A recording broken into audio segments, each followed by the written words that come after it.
Friends, जैसे कि आप देख रहे हैं अरसलान इटली, और आई होप आप सारे ठीक होंगे। तो आज हम कुछ इंपॉर्टेंट वर्ब सीखने वाले हैं जिसमें हमारा है वर्बो अवेरे। ठीक है, वर्बो अवेरे का मतलब है कोई भी चीज़ आपके पास हो, आपने कहना हो मेरे पास है या तुम्हारे पास है, तो आप ये वर्ब यूज़ करेंगे। ये मोस्ट इंपॉर्टेंट वर्ब है। ठीक है, और आइए स्टार्ट करते हैं। फर्स्ट हमारा है ईओ ओ। ठीक है, ईओ ओ। और आप कह रहे होंगे इधर तो एच ओ लिखा हुआ है, तो हो क्यों नहीं कह रहे? हो इसलिए नहीं कहते क्योंकि एच साइलेंट होता है। ठीक है, एच क्या होता है? साइलेंट। इसलिए सिर्फ कहेंगे ईओ ओ। ठीक है, ईओ ओ मेरे पास है। ठीक है, नेक्स्ट हमारा है टू आई।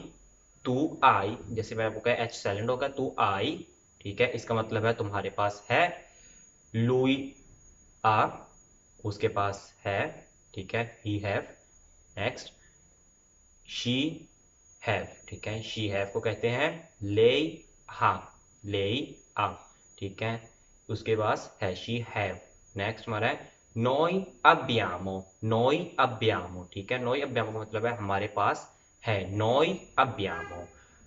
नेक्स्ट वोई अवेते। वोई अवेते आपके पास है। आपके पास है वोई अवेते। लोरो हानो। लोरो हानो उनके पास है। आप लोगों के पास है। ठीक है, ये हमारी वर्बो अवेरे। ठीक है, अगर आप लोगों को ये वीडियो पसंद आई है तो इस वीडियो को ऊपर लाइक ज़रूर करिएगा, कमेंट भी कीजिएगा, और इस वीडियो को शेयर भी कीजिएगा, चैनल को सब्सक्राइब करना मत भूलिएगा। और नेक्स्ट वीडियो आने वाली है, तो उसके लिए मिलते हैं नेक्स्ट वीडियो में।